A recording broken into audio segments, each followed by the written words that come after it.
even though we don't want it, well, some of us want it. I don't want it. School is in session coming up here shortly. So we are talking about how to get back on track for the school year, to stop procrastinating, and we're learning from an expert, a New York Times best-selling author. This is Jon Acuff. Yep. Thank you for joining us. Thanks for having me. He's got 2 daughters. He's raised them well. They're already making their way into their 20s. 19 and 21 years old. They're out there. We're empty nest. But I don't like that phrase. It makes it sound like you take calcium chews and you're 1,000 years old. Yeah. So we say road show. We're on a road show. Oh, there you go. Here we are traveling around the country. Exactly. Good for you I love guys. it. Good for you guys. Yeah, in from Nashville, Tennessee. And you say that back to school season is actually the perfect time to recalibrate, do a mindset reset. Why is this time of year such a good opportunity for change, even for adults, not just kids who are getting back into the routine, but for Well, us it's because adults? there's natural momentum. So when I used to write advertising for Home Depot, and we called it the second New Year's, because people do big projects in September, because all this excitement about starting school, adults go, I want to start over too. I want a fresh start. We don't have those in most times in our adulthood. So a lot of parents get excited about back to school, then go, what can I do differently? And a lot of that starts with their mindset. And mindset's really simple. We make it holistic. We make it too fuzzy with candles and woo-woo. But ultimately, this is everything you need to know about mindset. Your thoughts turn into actions. Your actions turn into results. And so often we over-focus on the results we want, but we never change the thoughts that are shaping everything, so we don't get those results. So that's all it is. You have a chance to kind of reset what you're doing and launch yourself into the back half of the year. Do you feel like, I've done some research on this, like your brain has different routes that it can take with your thoughts, and you just dig deep in those routes that you really want to have be your pattern and your habits. Is that what you mean by your thoughts go to action, so you just automatically can do what you want to do? Yeah, your brain is kind of a jerk that way. It has cognitive bias. It likes to believe the things it already believes, so it looks for examples of that. Your memory declines by up to 60%, meaning what really happened isn't how your brain remembers it. No way. So it's not telling you the truth. But the good news is it's very gullible. You can change your life by changing your thoughts. It just takes a little bit of work. So a great exercise for all your viewers to do. It takes 30 seconds. If you want to figure out if you have negative thoughts, write down a goal. Just write down any goal. Lose 10 pounds, get married, write a book, start a business, and then listen to your first thoughts. Listen to your reaction to that. Because every reaction is an education. And what you find often is if you write down, I want to go on a diet, your first thoughts are, well, the last diet didn't work. Why would this diet work? You'll never be able to do it again. And you'll air all these negative thoughts, and then you get to decide, do I want to keep those or do I want to change those? And you get to change how you think. What's a strategy to do that? I just thought about a fitness goal I have, and then I thought about how sore my shoulder has been recently. So that negative thought just immediately came in when I thought about that goal. So what's a strategy to kind of shift that thinking from, oh gosh, my shoulder pain, to like a good thought that will lead to action, which will lead to results, like you said? Well, there's 3 steps. Number 1, you retire what I call your broken soundtracks. Soundtracks is just my phrase for repetitive thought. So your life is run by the soundtracks you believe about yourself. You have a soundtrack for Bristol, Tennessee. We just talked about that. You have memories about that. You have a soundtrack for every relationship you were in. The longer you listen to certain thoughts, the more they become part of your personal playlist. So number 1, you retire your broken soundtracks. You say, I don't want to believe this anymore. This is holding me back. Number 2, you replace it with a new soundtrack.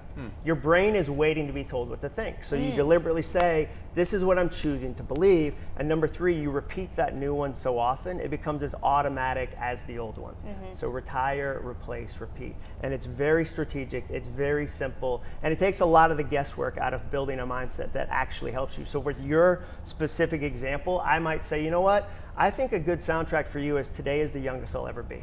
Like my shoulder might be hurting, but today is the youngest I'll ever be. The 70-year-old would write, the 70-year-old version of you would write you a letter today and go, hey, you can't believe how good your shoulder is right now. Like, and if you work with it and you'll enjoy it and you'll be deliberate, we'll get to have great shoulders for the rest of your life. So that might be a simple soundtrack for you to start going, yeah, my shoulder is sore, but today is the youngest I'll ever be. So I'm going to use this body in a smart way. Okay, wait, that was so good.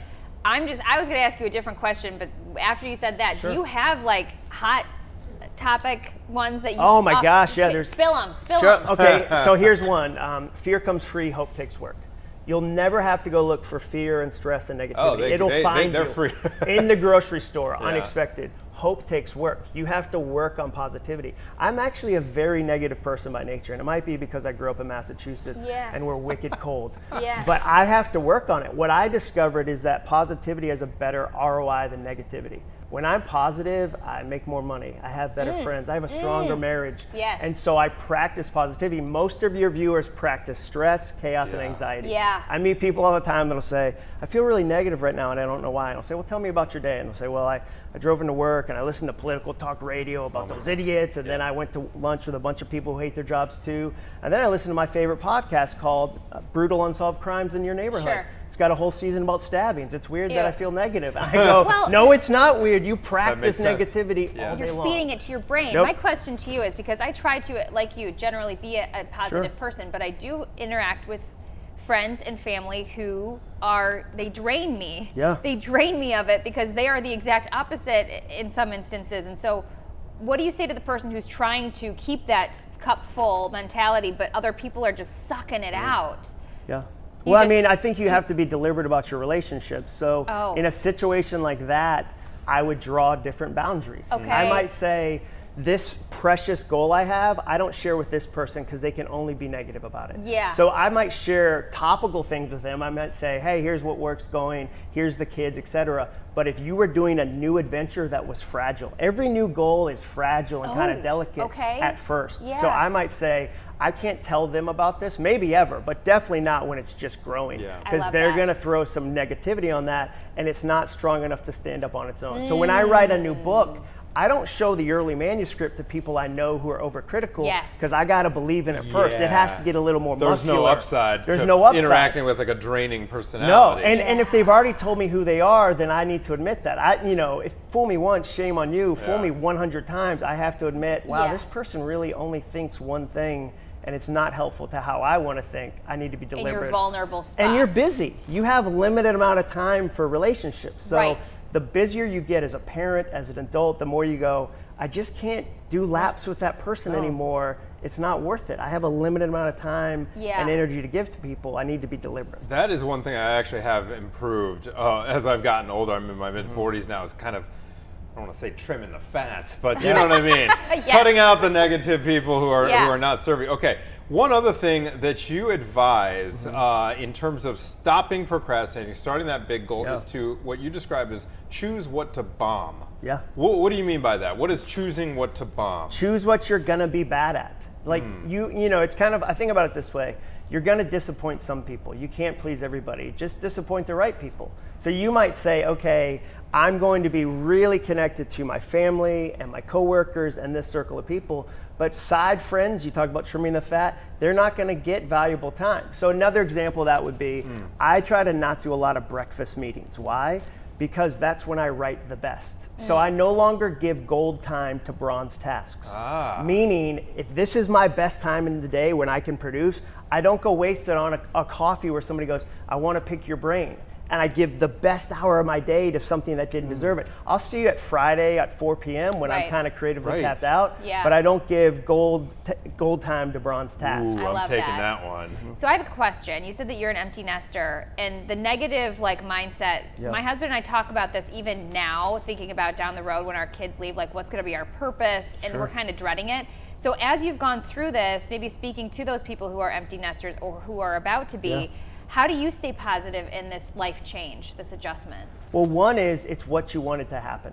So where parents make a mistake is when you sob sending your kid to kindergarten, one, it sends the kid a weird message. The worst thing for a kid is to see their mom or dad cry. So they're supposed to have this happy, exciting day, and it starts with you bawling as you put them on the bus, and they go, I must have done something wrong. My mom, who's my hero, is sobbing. I don't. So one, celebrate the launch. Don't mourn the loss. Celebrate the launch. Make it a big moment. Don't mourn the launch. So when we brought our kids to college, I didn't go, this is the worst thing that's ever happened. I can't believe they're leaving. I said, this is what we wanted.